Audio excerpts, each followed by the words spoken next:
Okay, I'm just going to start the recording now. It's 5 o'clock.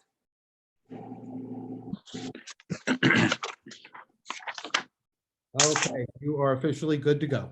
All right, gang, we all ready? All good? Yeah. Yes, sir. I would call this Muhlenberg Township Board of Commissioners meeting for Monday, May 18th, 2020 to order. All please rise for the Pledge of Allegiance.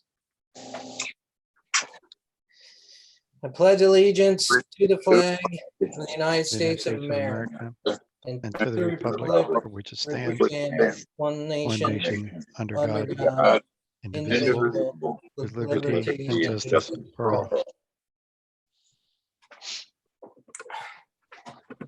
All righty. So just going down the agenda, this Zoom meeting was advertised as well as published on the township website for the 5 o'clock start.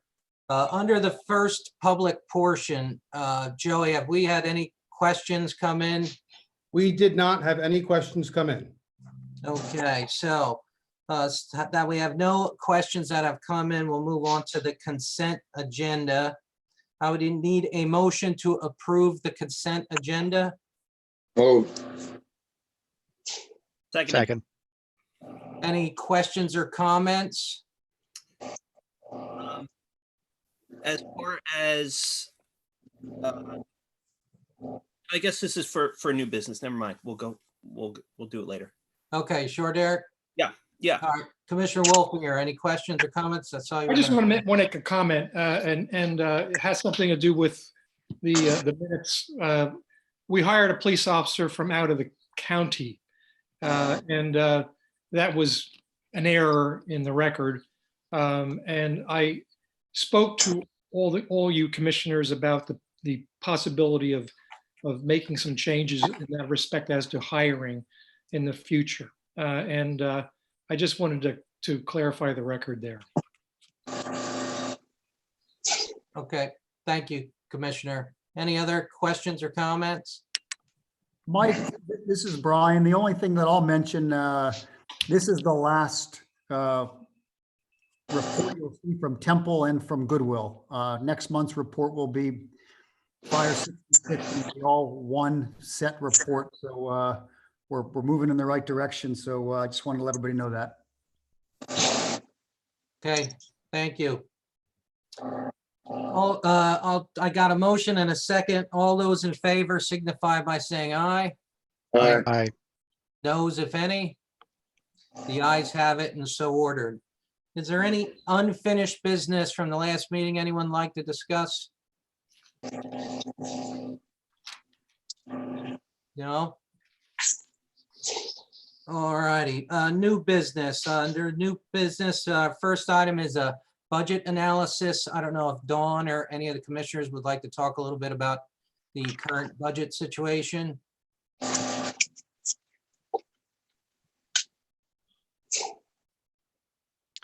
Well, it'd probably be helpful if Dawn maybe gives a recap to the public. Hate to put you on the spot, Dawn. Yeah, thank you. Right now, and like you saw with our report, our main revenue that's coming in behind is business privilege tax. And Brian and I spoke about that today. We're not sure. He asked if it was just from moving the due date out or what I felt.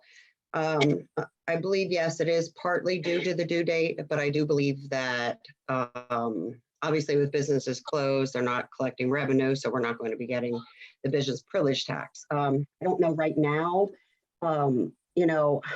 how to project that. I think we'll have a better projection coming in the month of actually with our June payment, our quarterly payment, to see what the effect's going to be. And then depending on the length of time of how long this goes on, that would be an indication, I feel, of where we might end up for the end of the year. The other ones, EIT came in a little less. We'll see how that goes. And again, we'll get our big payment coming up well, what used to be our big payment, we'll see how that one's down. But I think those payments, those quarterly payments are going to be our better indication of where we're going to be, going forward for the rest of the year. As far as expenses, they're probably holding the same. Some are down, which is good, but because we're continuing to operate and still do things, again, they're I don't see a huge decrease in those at this time. Dawn, how are we with trash receivables? That too, Mike, is also down. We'll be sending reminder letters out. Obviously, we're, I believe, at least I believe this, and you could correct me if I'm wrong, that we had decided we weren't going to charge the late penalty because officially we didn't extend it, or maybe we did through I don't know if we did at one of the meetings, but we also weren't penalizing you because the invoices had already gone out before this had happened. So obviously the due date said, I believe, March 31st, but we have not done any late notices. But I do think it might be a good reminder to just send it out in case people, just to remind them and put a little something with it. They are down. I believe when I looked, it was a little over 100,000, 150 from this time last year. I mean, not last year, but an overall, put it that way. Okay. Yeah, I mean, I don't know. I think whatever the board thinks, but I would be in favor of at least sending a reminder to those who haven't paid it. I don't know about charging anyone during this time, but I think if it's at some point, to jog their memory. I mean, I saw Butch in the MTA minutes, there were 495 water bills that were out too. So I think reminding people and not penalizing them, I think is important, but whatever the board thinks as a whole, I'll be happy to, go along with or agree with. Guys, have any comments? No penalties. I'm not in favor of any penalties. What's that? You want to send out a reminder? Let's do it. What do you think, guys? The rest of you? I agree. I Yeah. think common sense. All right, does that sound good, Dawn? Then we'll send a reminder letter out expressing that, we still aren't going to be penalizing, or however you want to word it with Brian. Right. And yeah, and I'll let you know officially how many are outstanding. Usually around this time, we usually send out around anywhere from 900 to 1,000 notices. So we'll have an indication when I run that, how many we'll be sending out, and just to let you know what that looks like then. All right. Thank you, Dawn. You're welcome. Moving on, I asked Brian and Jim to put a Parks and Rec update here, just because I know most of you, I'm sure, if not all of you, get consistent questions about what's happening with our parks and dog parks and basketball courts and events and rentals. So Jim, I'll just turn it over to you to provide us with that update. Sure. So everything that we closed, whatever number of weeks ago, remains closed. We did have some issues with people letting their dogs run in the Legion baseball field, but I think we've handled that. We secured that facility. I've been to Dietrich Park a bunch of times over the course of the last few weeks, and just kind of cruising around either on my own or with the kids, and it seems to be well used. I think people are doing a decent job. I know Commissioner Wolfinger and I spoke this afternoon about the disc golf course, how well that's being used. He said, people seem to be doing a pretty good job of distancing with that. Event-wise, I think the Memorial Day ceremony at this point has been canceled. We've been talking through some different options for Spring Fiesta and what that might look like. Obviously, at this point, we won't know until June 7th, I guess, if Berks County moves out of the red phase, whether you think it will or you think it won't. At that point, we'd be 10 days away from Spring Fiesta, probably a bit too close to try to pull anything major together. We haven't spent any money on advertising on Spring Fiesta at this point. Everything we would have spent money on would have been the last 2 weeks prior to the event, would have been both radio and billboards. We pulled the plug on all of the BARTA advertising that we would have done. One of the discussions that we've been having internally, Karen, Heather, and I, Brian, was having some sort of a spring fiesta event where we might not have all of the vendors queued up in that area. We wouldn't have bands. We wouldn't have any alcohol to sell. At this point, we've talked to a couple of food vendors, almost exclusively food trucks. And we've got a couple that are interested. We were shooting for about 3. And I wanted to talk with the board tonight and kind of get their opinion of what this event might look like if the board is willing to let us move ahead with it or not. At this point, we have vendors for sure that are willing to do that are willing to come and set up. And you know, if we could get a third would be great. It would be food trucks only. We would limit the amount of picnic tables that we have. It would almost be I don't know that everybody could consider it a drive-through event, but it would be an event where you know, you could get out, queue in line, and you know, get your food, get back in your car, and go find a spot in the park somewhere to, you know, socially distance and consume the products. At this point, we're looking at Candy's ice cream, a Kamali's, a food truck, and a Kel's food wagon. That's about as far ahead as we're looking. I'm still kind of holding out hope for Drift Jam, and I don't think we're ready to talk about Riverfest yet at this point. Any For what it's comments worth. from the board? Yeah, for what it's worth, Berks County and Parks and Rec canceled everything for 2020. They have absolutely nothing. Yeah, we've been in contact with most of the larger Parks and Rec departments in the county, and we do have a running tally of what everybody's doing, what they've canceled to date. Spring Township has canceled a lot as well. Their playground program has been canceled, you know, and that's something that we'll need to talk about as well on our end. Our playground program, our numbers have been dwindling over the last few years anyway.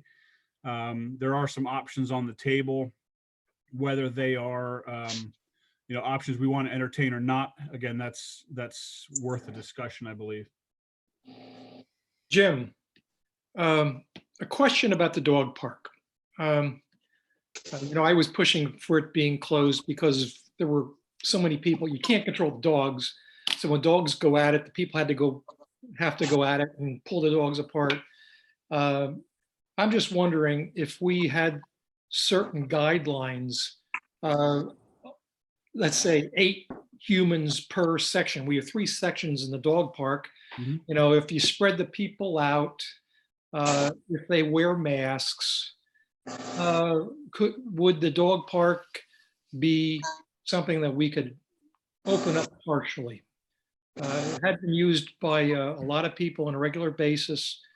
You know, I have some ideas, concerns. You know, right now it's open for everybody.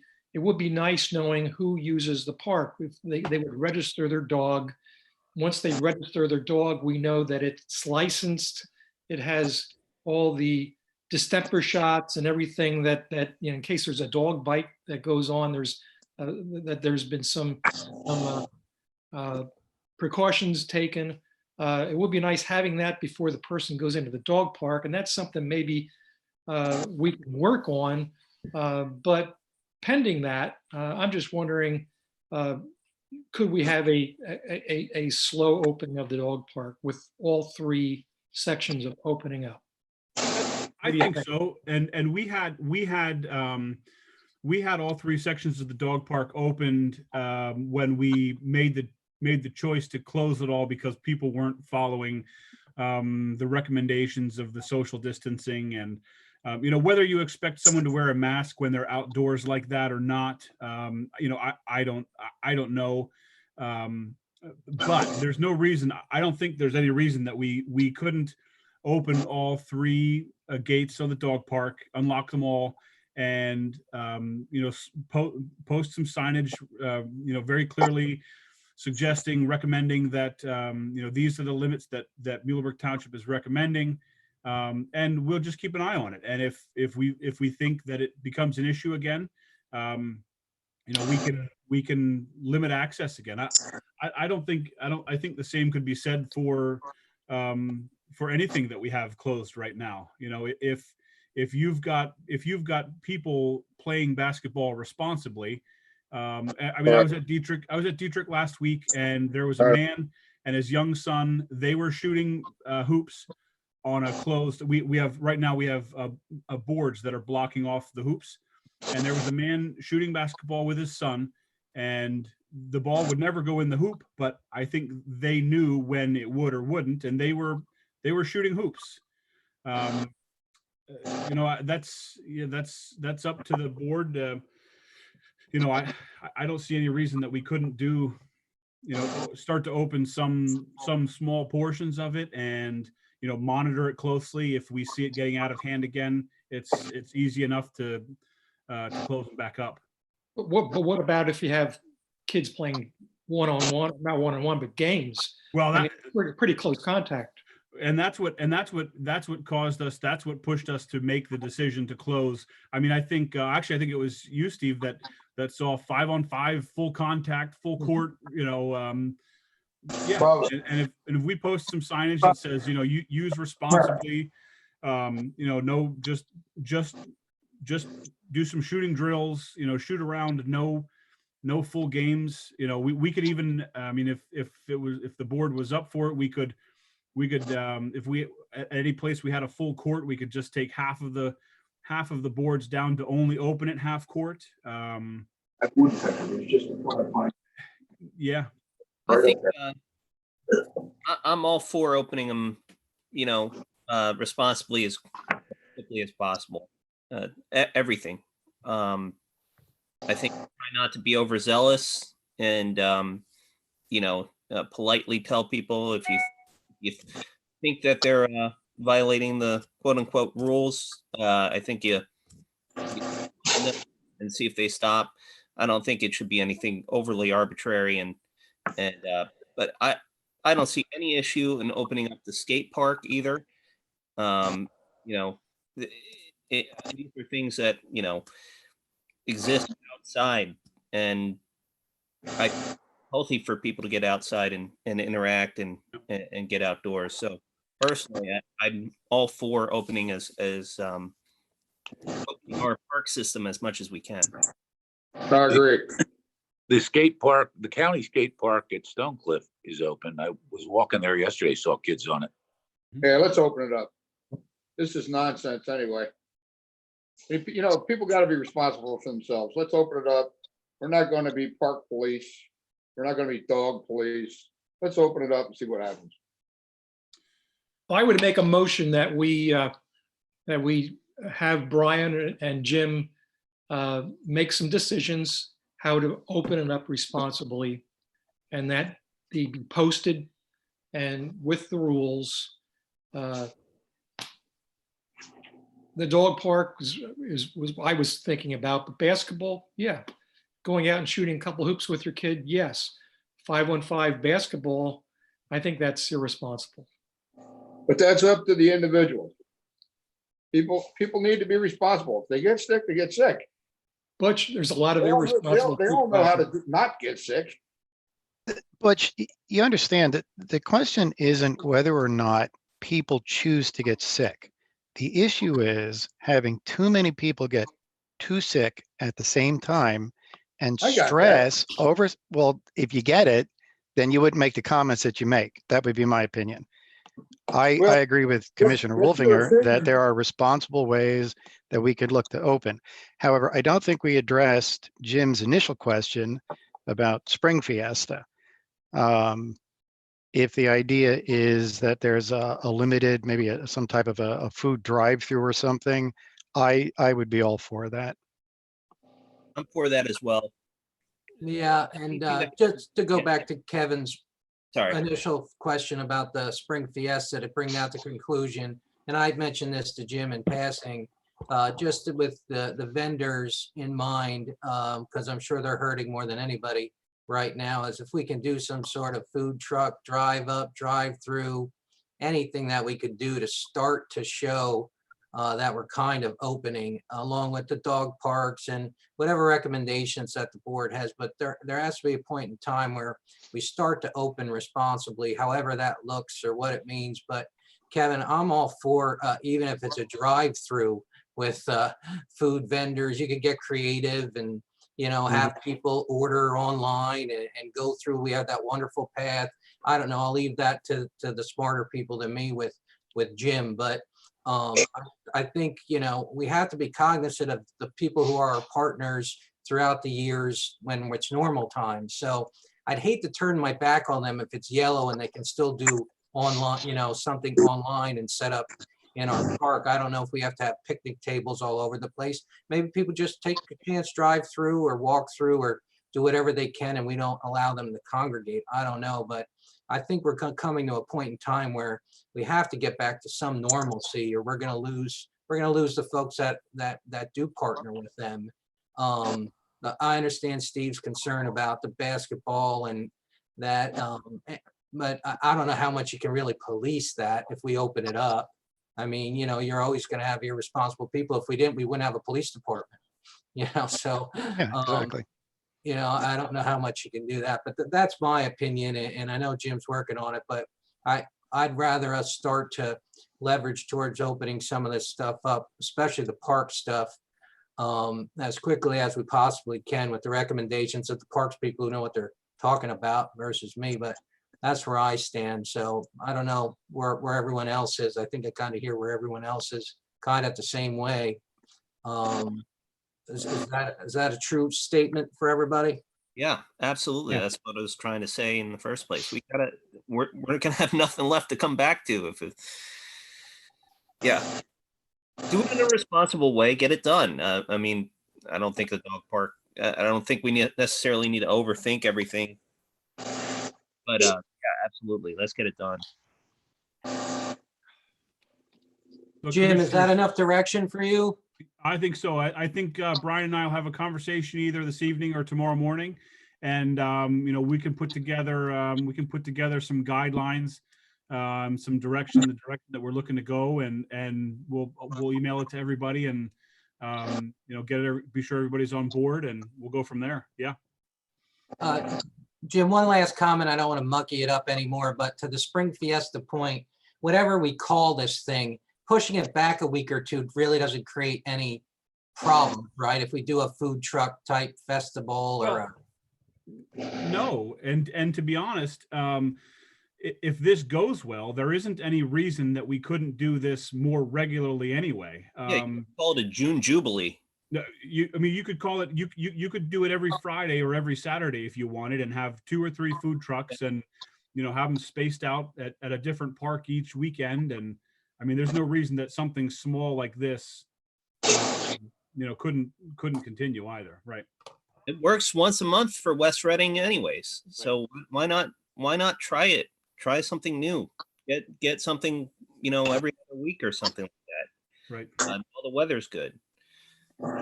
Jim, Great idea. are we planning on having the Friday night music yet? At this point, we haven't canceled any of our bands yet. So yes, at this point, we're still, we're still waiting. I think that was always very positive. The crowds weren't that big. They were more local people that came, listened. Bands got some money out of the deal. And it was just a very, very nice evening, Friday night evening. You could put the music, maybe move it to a more open area. But where they were last year was fine too, in front of the farmhouse. I hope we continue that. Yeah, at this point, we haven't canceled any bands at this point. Yes. So we're not, we haven't canceled anything yet. Yes. anyone else for Jim before we move on to the agenda? Good to go. All right, we'll move on to the agenda item number C. I need a motion to approve payment of bills presented by the Director of Finance and Customer Service. Move. Second. All those in favor signify by saying aye. Aye. Aye. Those, if any, ayes have it, so order. Need a motion to approve the waiver request for 1105 Tuckerton Court. The waivers were recommended by the Planning Commission on April 15th, 2020, and waived the supplemental reports. So Move. moved. You have a second, Steve? Any questions or comments? All those in favor signify by saying aye. Aye. Aye. Ayes have it, so ordered. I need a motion to approve the 1105 Tuckerton Court preliminary final land development plan prepared by Stackhouse Benzinger, Inc., dated February 26, 2020, last revised on March 25th, 2020. The approval is conditioned on the applicant satisfying all comments in the April 15, 2020 review letter from SDE, as well as additional comments imposed by the Planning Commission. Move. Second. Any questions or comments? Mike, All those the in only favor thing- signify by saying aye. Aye. Aye. Aye. Noes, if any? Ayes have it, so order. I need a motion to award the 2020 road paving project to the lowest responsible bidder. Move. Second. Any questions or comments? Can we have further discussion on this? Sure. The final approval for all types of paving that we may be doing? Or is this just a general, okay, let's do it? Brian, this would be for all the roads that were indicated in the bid documents, correct? Yeah, we bid it two different ways. Contract A was to do a milling and a 2-inch overlay of wearing course on Redora, Rosewood, Vine, Grandel. That was contract A. Alan Myers was the low bidder on that contract at $297,000. Then we bid a contract B, which piggybacked with contract C. So contract B was to do a reclamation. Recon was the lowest bidder for the reclamation at $345,000. And then contract C was to do the paving on top of that, the 2-inch overlay. And that was for $193,000. So I think what the board has to determine is, do they want to award contract A to Alan Myers for $297,000? Or do they want to do a reclamation and an overlay and award contract B and C jointly? I went to those roads, all of them, and the roads are not in bad shape. They're basically roads that maybe a UPS truck runs on them. It's not like a river road where you're having a lot of heavy traffic. It's all residential. The worst road that I saw was Vine, and that needed a little bit more attention. But the other ones really weren't in terrible condition, and that's why I would lean towards going with Alan Myers. I would disagree. I think they're the main arteries. Heck, they haven't been done in 30 years, some of them. I'd be not voting on this. My father-in-law works for Recon, but those roads are shot. They have, like you said, a bad portion is the Vine intersection. There's a small plant growing out of the middle of the road showing that the base has been way underneath it. If we're going to vote on this and vote for mill and overlay, we're going to have this same problem in 10 years. And these roads, some have not been paved since before I've been born, over 30. I think, you talk about Rosewood is a main artery to half those people that live in those sections. And I think we would just be throwing money away because they are shot. They're prone to it's an area that's sinkholes. see the road on the hill, especially buckling under, and there's just nothing to base an overlay on them. I've traveled every single one of them, and I'd say the one in best shape is Grandel, and that's still awful. So I'm more in favor of a permanent fix, but like I said, I'm not going to be voting for this. If Maybe I we can should hear also from add, I our, will foreman. mention that in the bid specs, there is, for each road, we do have the removal of soft and yielding material as directed by our engineer. So if we do get in a spot that is worse than others, we can do more substantial work than the standard mill. We could actually replace the aggregate below the surface. So we have that ability as well in some of those areas. Now, at the end of the day, is a mill and overlay as good as a full depth reclamation? Probably not. But at the end of the day, it comes down to what the board wants to spend. Is the extra $250,000 to do the reclamation worth it?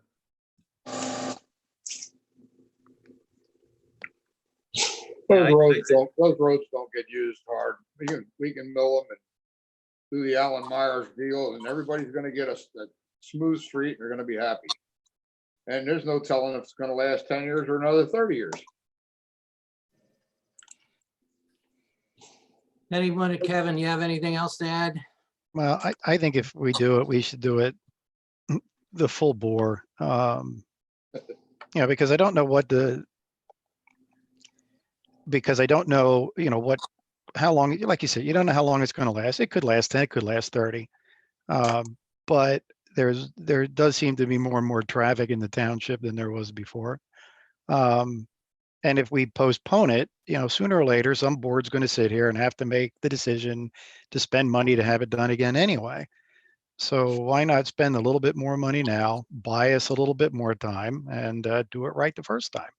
I disagree. I was on those roads. It's all residential. That's right. It's all residential. And again, if Jeremy Garl's available to talk, he knows the roads. I would defer to him. To give you a little direction, about 5 years ago, blacktop turned into warm mix asphalt. If you talk to anyone in PennDOT, the spec is it will only last 10 years. So the 2025 year blacktop is a thing of the 70s and 80s and maybe early 90s. When they went to warm mix asphalt, it's more pliable, but it does not last as long. So these roads, regardless of what you do underneath them, the wearing course will be shot in 10 to 12 years, hands down. So just keep that in mind.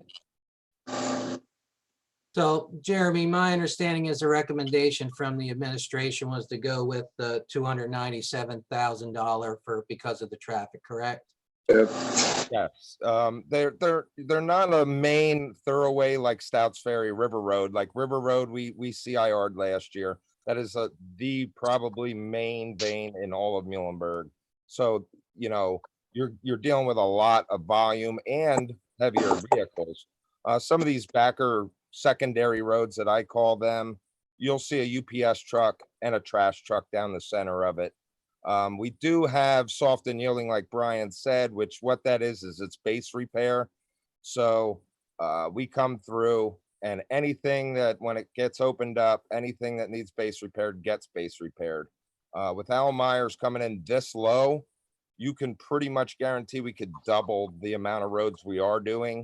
So there's 5 there. We can technically probably do 10 or 11 with the price that this came back at. So keep that in mind also. So I'll leave it up to you guys. I recommend milling and overlaying. I got sold on it from SDE, which did this Museum Road in West Reading, and everybody knows how bad Museum Road was. There was not one base failure when they milled that road. So I'm willing to take a chance and get more bang for our buck this way and see what because they're secondary roads, to see where, you know, it takes us down, because we're never gonna get caught up at this rate.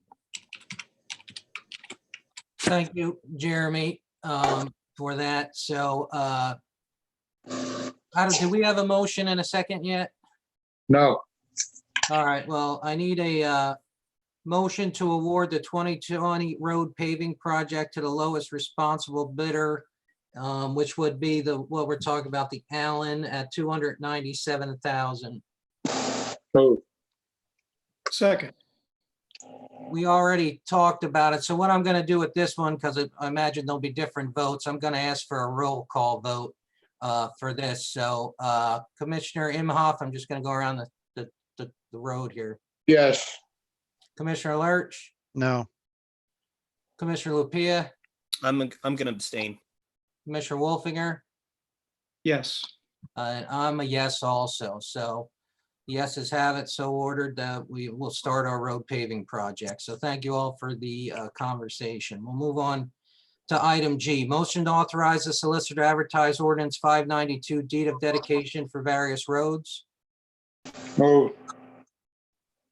second, Questions or comments? All those in favor signify by saying aye. Aye, aye, Ayes have it, so ordered.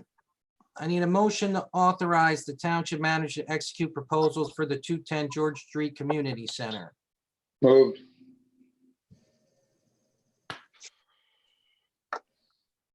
Move. Seconds? I'll second that, but I'd like some discussion. You know, Dawn didn't go further into her financial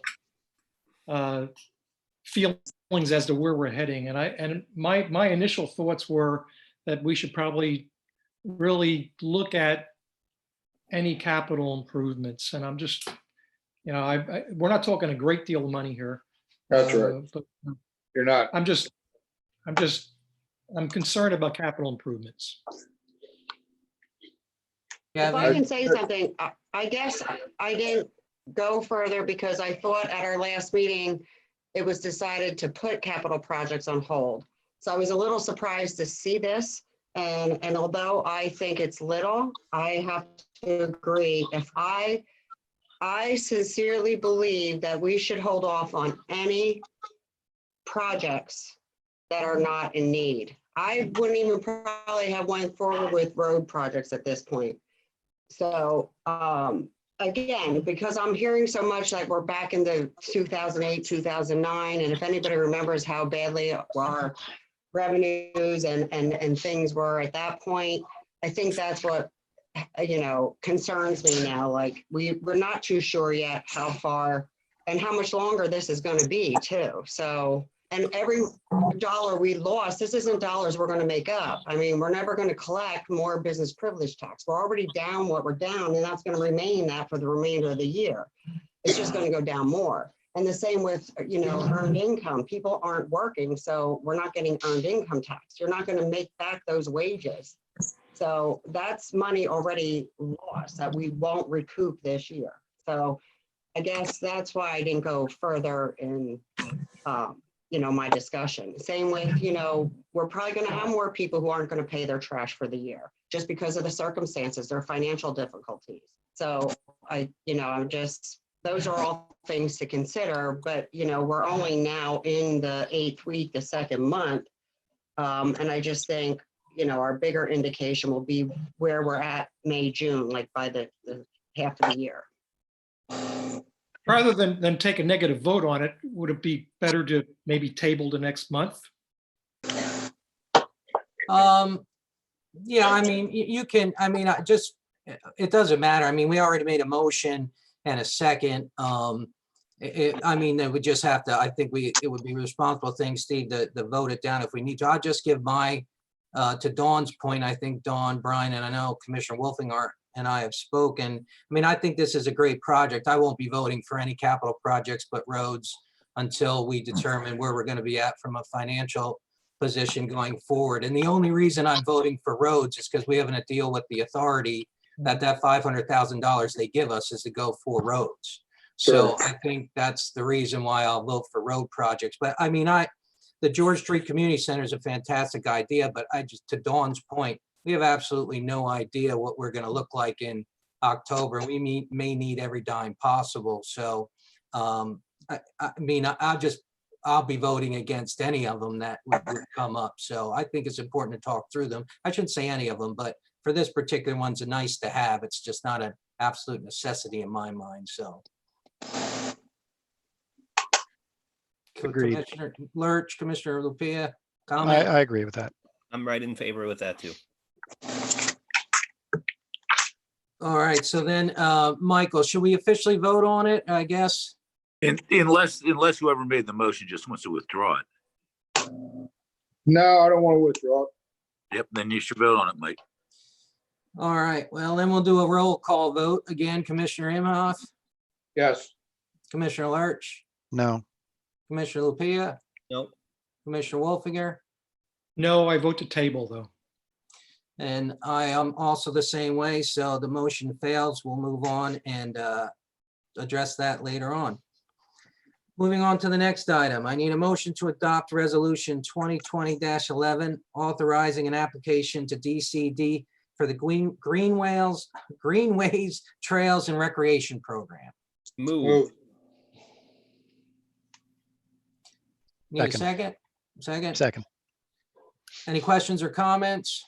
I'll just make a comment on both these grants. I think we're talking about funds that are coming from next year.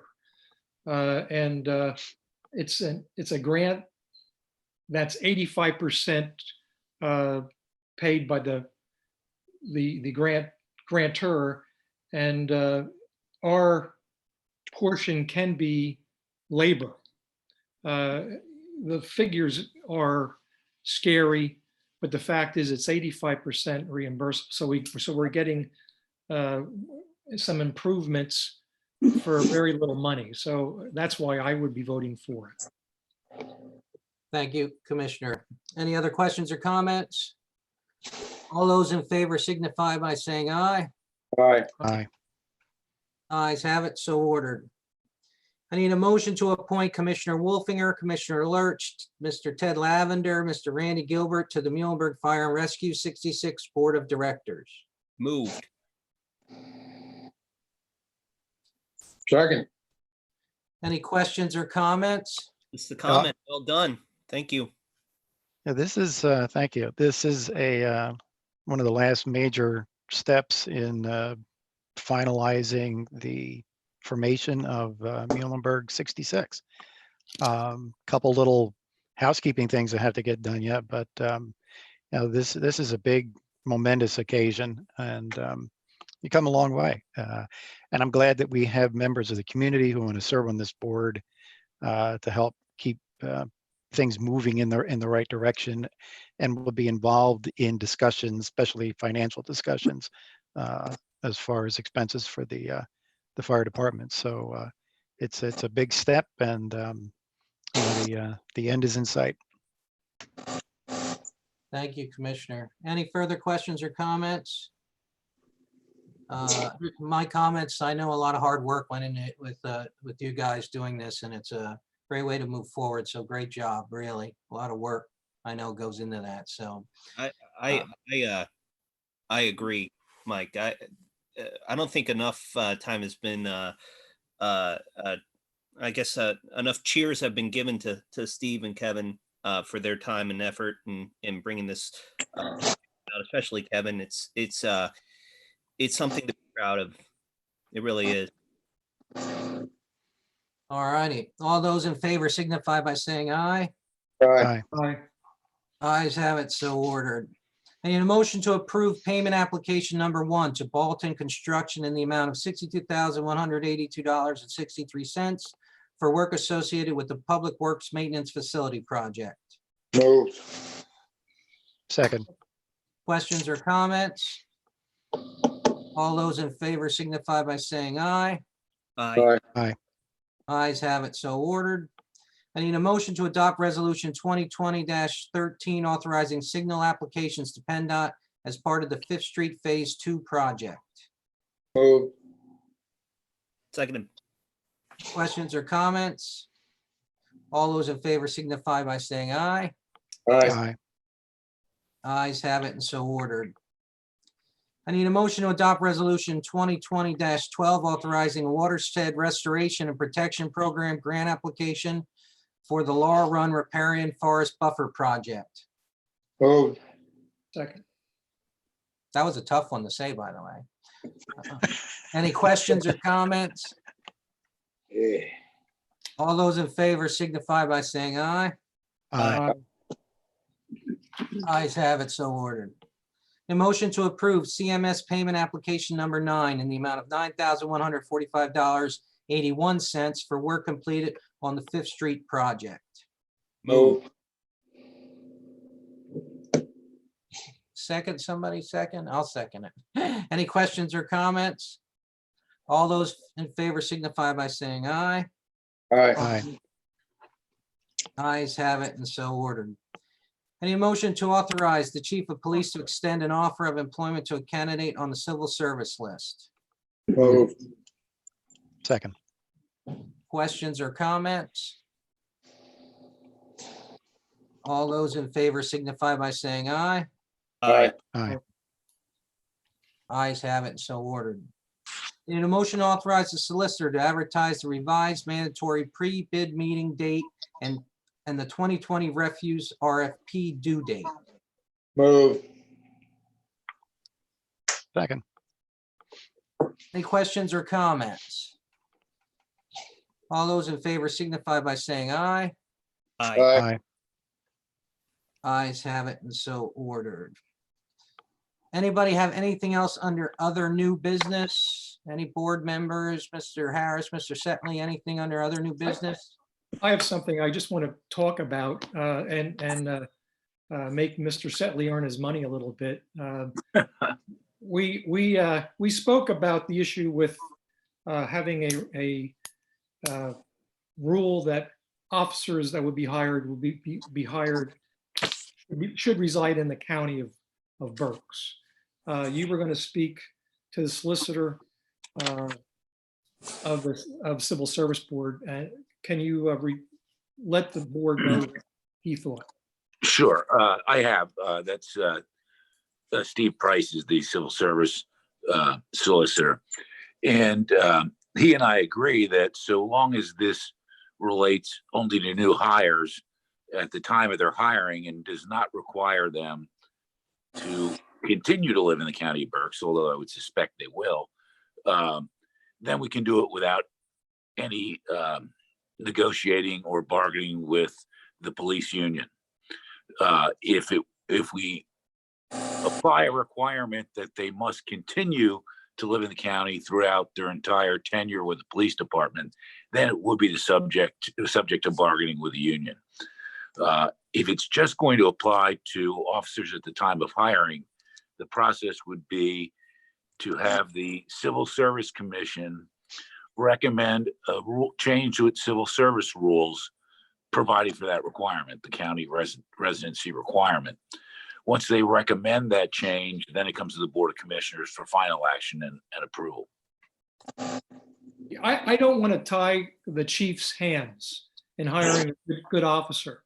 I mean, I think there's reasons to have exceptions to some. I mean, if a person is hired to block off Berks County and Montgomery County or whatever, and it's an excellent police officer, and we're not talking a much longer trip, you know, I think the chief should have the ability to get an exception from the board. But all in all, I think if we don't do this, you know, there will be people applying that live in Philly or live in Harrisburg, and how can that officer become part of our community? It's basically just a job where they leave, you know, at 5:30 in the morning to get here to 6 or whatever. They work their 12-hour shift, and then they have to drive home, and that's, for me, is a safety issue also. So I think whatever we have to do, Mike, I think we should do it.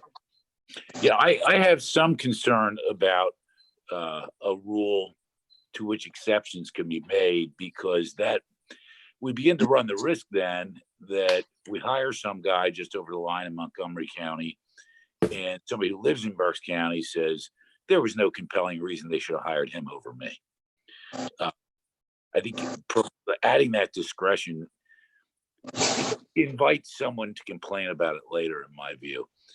So I'd feel better if it were a bright line rule. You either live in Berks County or you don't. What are the other response from the municipalities chief? doing, Mike? Most do not have the rule. Most don't. I mean, the ones like Marion Township and some of the townships that's close to Berks County borders, they wouldn't give a care Right. about somebody living outside the county, but we happen to be pretty much in the center of this county. I think that makes the difference. Yeah. Take Spring Township, for instance. Somebody could live in Lancaster County and still be, 15 minutes from the township building. So for, this would be something we would want to address after future hires from this point on, Mike, to put, or just through civil service, unless we negotiate, which we're in the process of doing, that they would have to remain a resident the life of their employment. Yeah, and I think that's going to be a tough one to get past the Yeah. police union. Sure. No, I understand. Just But so yeah, but everyone's- at this point, Mike, it would just apply to new hires. okay. It would be a change to the civil service rules. All right. Gotcha. I'd like Right. to hear the chief's opinion. Go Chief, ahead. Yes, sir. chief, Yes, sir. Currently that rule would only affect less than a handful of our current officers, because most of them do live in Berks. It could limit getting a really good candidate on board. We would put out notice when we conduct a new civil service process that this is a rule, so it could prevent some candidates from applying, and some already trained candidates that want to move from one department to this excellent department. But it's not something that I would strongly disagree with. I think it's up to you gentlemen to decide whether that's something that's worthwhile. well, if somebody takes the job, they already know that they're obligated to be here on time, so. No, and years ago, I would have liked to had everybody to work for the police department live in Muhlenberg Township, but they told me that wasn't possible. So, if you feel as though, this might tie your hands, then I'd sooner not do that. Ultimately, our decision we want the best cop we can get, right? Yes. And if he happens to live over in Montgomery County or whatever the case may be, if he's a good cop, then it's worth it, right? Well, I mean, I don't feel strongly about it, but I believe you will eliminate some candidates that would be good candidates. It lowers our pool, but for this next testing process, once this virus ends and we get going, we have 116 applications. So that's pretty good. I haven't looked at how many of them are from out of county. And I can do that. I mean, you're not going to make a decision tonight, right? So I can look at that and give you a percentage of how many people that are applying are out of the county or out of the state, which there are some. Yeah, could we circle back to this next month perhaps and have a further discussion, maybe a roll call then? Sure. Just my opinion is there's 400,000 people in Berks County. There's no reason why we can't find a good hometown person here to work here in Berks County. Yep. I agree. Yeah, Chief, why don't, if you look through those applications, just give us some numbers or statistics around that, and your personal thoughts would probably be beneficial. We understand about the limiting the candidate pool, but now that you have some actual applications and some data, it'd probably be nice to see before we make any formal action. Certainly can do that. Is that good for everybody? We'll talk about it. Good. All righty. Joey, I didn't see anybody else No one questioned on the chat for a question. I don't know if you've gotten any.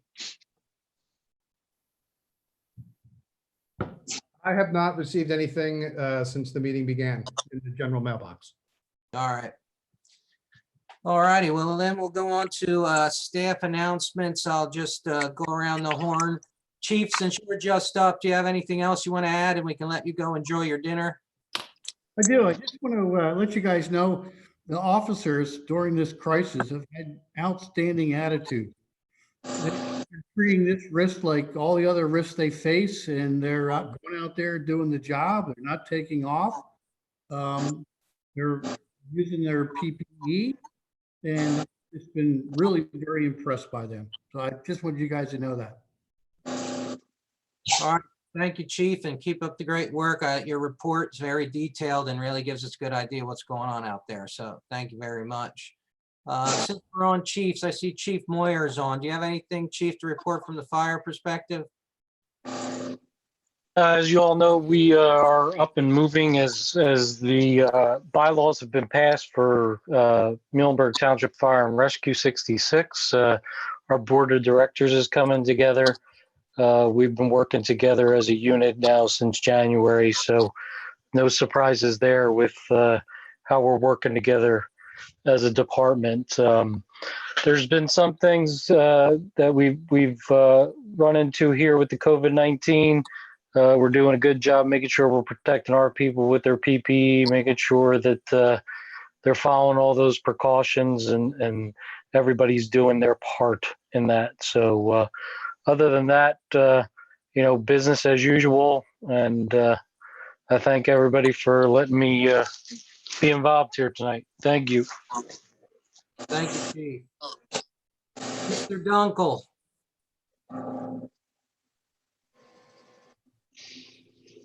Steve, you on here yet? Yeah, yep. Just a little bit of internet problems tonight. So we're operational. Things are going. We're starting to see an upswing with permits. Construction sites are open, so business as usual. We're hoping to try to recoup some of the permits that we had lost over the past month. Other than that, we're at it. We're still enforcing codes and doing the best we can. That's about it. I don't know if everyone has had time, but I guess within the next week, we should talk about one of Steve's neighbors over there in Muhlenberg Park who's not so happy with the burn ordinance, I guess. But we just got that, so I'd let everyone digest that and then talk with Steve Dunkel and your fellow board members about how or how to address that. So I don't want to bring it up tonight since we just got it, but Okay. just so you know it's there. We'll let you know that we have been out multiple times last year and this year, and the fire marshal, fire code official, myself, on multiple investigations, we've never found any gross negligence with the neighbor. Okay. So there's no violation. Danny's just a little bit an extremist and exaggerating a little bit, but at the end of the day, we can discuss it at a later date after you all digest that. All right. Thank you, Steve. Sure. So let's see who I got. Jeremy. Nothing further to add this month. All right. Thank you, Jeremy. Dawn? No, I don't have anything. All right. Joey, do you have anything else to add from your standpoint? No, just appreciate everyone's support and, adapting to how we have to work for the time being. And if anyone has any questions moving forward, I'm on 24/7, so just give me a call. Thank you. Mr. Bobek. Really just maybe a quick mention of some of the Facebook programs that are getting pushed through the Facebook page. Joel Capilupo, Karen, and Heather are doing a good job coming up with kind of neat stay-at-home ideas, keep the kids occupied. So check that out. Otherwise, Public Works building broke ground. A lot of the ENS controls are up. Site work has started. Demo is mostly done. So clipping away with that too. That's all I have. Thanks, Jim. Brian. Yeah, I'd like to just mention that the Fifth Street Phase 2, we adopted the resolution tonight regarding signal amendments. And essentially, those amendments are not necessarily for the signals, but for the crosswalks at Fifth and Kutztown Road, Leesport Avenue, Tuckerton, and Water. We are going to have a pre-bid meeting on June 26th for Phase 2, and the bids will be due July 10th. I think ideally, we would have liked to maybe get this done about 2 months ago, but with the whole CV-19, it kind of got bumped a little bit, but that's at least underway now.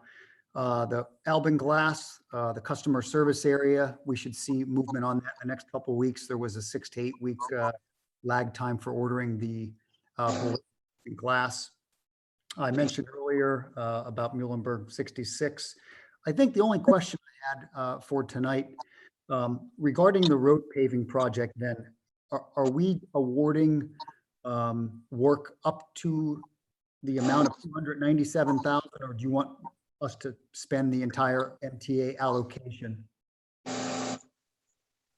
Well, I think eventually we can only approve what was bid, right? We don't have any other roads on there yet, correct?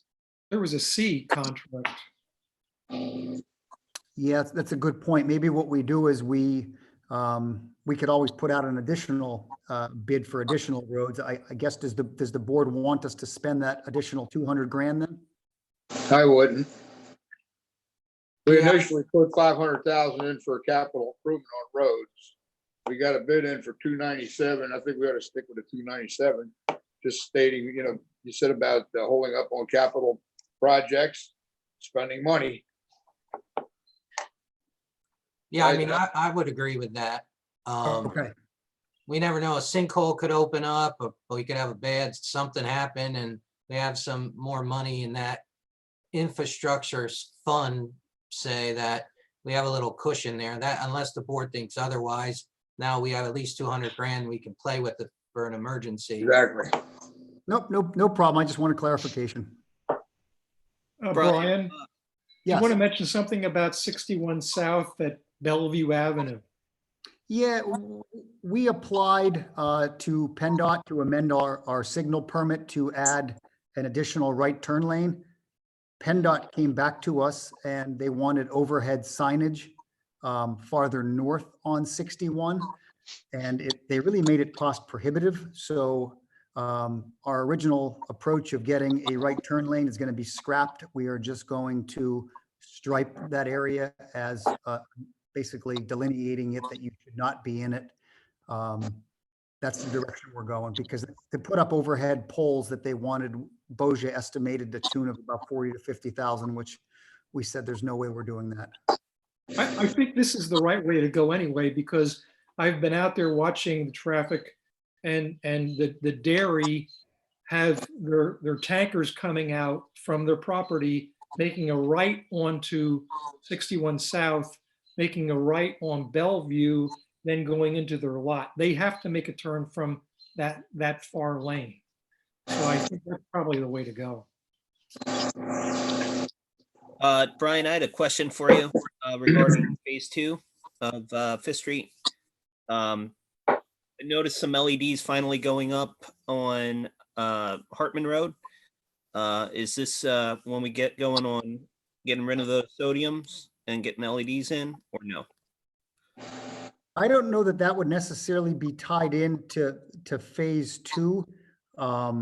Most of the phase 2 work are the intersection improvements, the crosswalks. We did reach out to Med-Ed quite a while back, and I'd have to revisit my file because after X amount of years, they replaced them automatically with the LEDs. So if you don't mind, let me look into that a little more before I give the board an answer. Please. Well, Brian, I can jump in on that one. Once the fixture is more than 20 years old, Med-Ed will update and replace at no cost. So we're getting all of the fixtures along Fifth Street replaced with LED fixtures at no cost. Jim, refresh my memory. When are they doing that? I know we sat down and filed the application. We had that discussion a year and a half ago. And commissioners, these replacements will occur as Med-Ed has the resources, as they have the time to do this. This isn't they're not committing resources to complete just this work. This is fill-in work for them. Sure.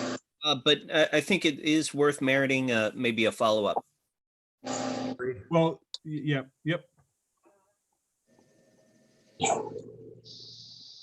Thank you, Brian. Any more other stuff? I think the only other thing, and we made a motion tonight regarding the re-advertisement of our refuse bids. So we're going to have our pre-bid meeting on June 5th. We're going to get the bids are going to be due June 12th. So we're going to be in a position to take action at our June meeting regarding what direction we're heading with our refuse contract. All righty. Thank you, Brian. We'll go around the horn. Commissioner Lurch, you get the honors. You're first up. Thank you. I think we're going to hear more about our friends at the school board tonight. So I'm going to make my final comments on what I think this whole issue is. Regardless of what we think they're doing or not doing, I encourage all township residents who have concerns about the school board to take them to the school board and not to come to us. If I have issues with my knees, I don't call my mechanic. And if I have issues with my car, I don't call my doctor. You go to the person who can take care of the problem. So if all of the township residents who contact Butch Imhoff and talk about school board issues would actually go to school board meetings, maybe we would see headlines that say, 50 residents showed up at a school board meeting regarding concerns, instead of seeing headlines that say fireworks between the school board and the board of commissioners. And I think we're going to hear something tonight about bus drivers who talk about students who get on their bus in the city and limits and drop off at the school. All that proves is that kids are getting on a bus. Unless somebody has hard evidence about where a child is actually living, then there's no argument there. I'm more concerned about the way we conduct ourselves at these meetings. I went back and reviewed our last meeting. And at the end of that meeting, I think there were 6 expletives spoken in a span of about 2 minutes. And that's just disrespectful to the residents of this township. And when we sit in these seats, we should be trying to hold ourselves to a higher accountability. And I know we all slip, we all say things we don't mean to, we all shoot from the hip. But when this happens time and time again, and then we just brush it off as saying, this is just the way it is, this is the way I am. Well, if we can't clean up our own house, then we shouldn't be talking about what's happening in somebody else's house. And that's all I have to say about the school board issue. I want to thank the employees and the volunteers of Muhlenberg Township. I think they're doing a wonderful job in a very difficult situation. They've all been on top of their game. Nobody's let up, and that starts from our manager and works its way down to everybody that's employed and everybody that volunteers in this township. They're doing a tremendous job, and I want to thank them very much for continuing to do so. Those are my comments for the night. Thank you, Commissioner. Commissioner Imhoff, you are next. Well, I wasn't going to say a word about the school. But now that you started, people contact me because they trust me. People contact me because they know I'm going to get something done. People contact me because they know I'm just a regular guy. I'm not a college educated man, but they know that I don't put up with any crap from anybody for any reason. As far as proof, I can get bona fide proof that kids are coming from outside the township going to the school district. Bona fide, not hearsay, actual proof. And when school starts up, I guess I'll have to do that. There's nothing I would like more than residents to go to the school board meeting or contact somebody else.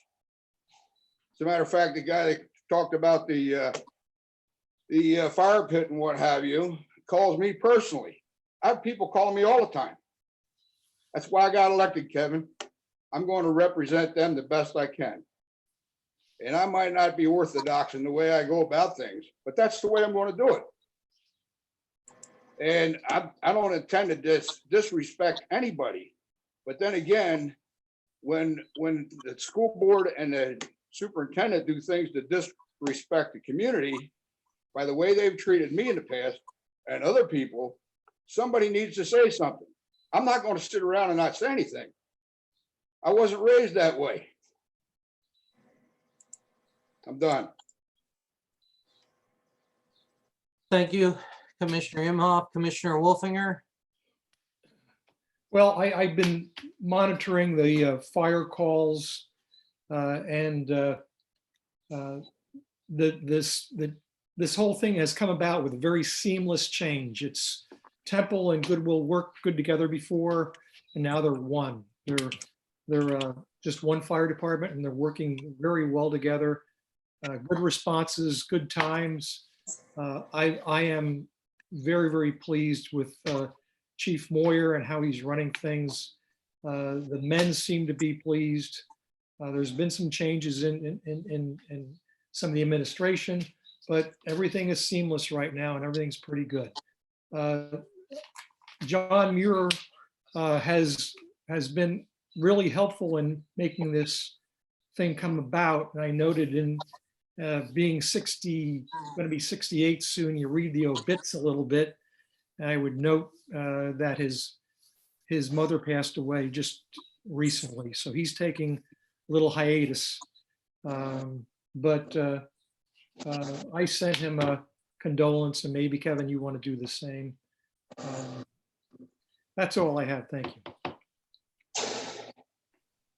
Thank you, Commissioner. Commissioner Lupia? Yeah, I'd just like to say I'm very pleased with our staff. You know, they've been nothing but responsive during this whole thing.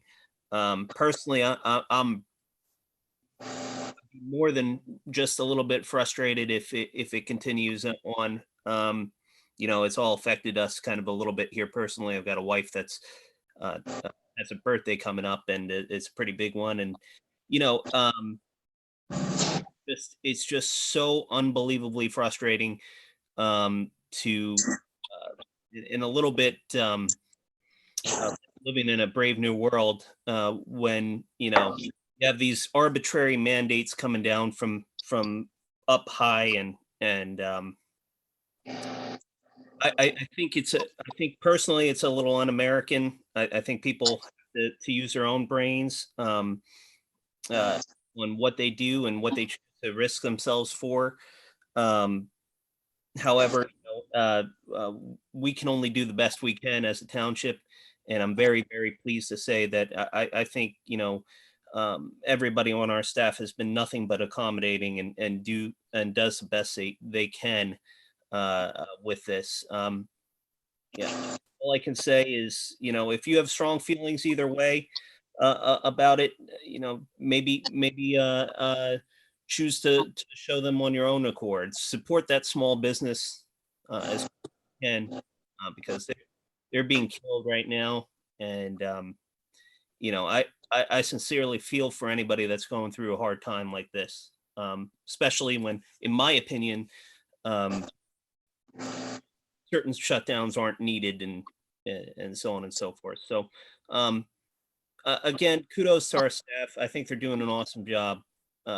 And extremely, extremely proud about Muhlenberg 66. That's been a long time coming, and can't be happier with the way that's turned out. Thank you.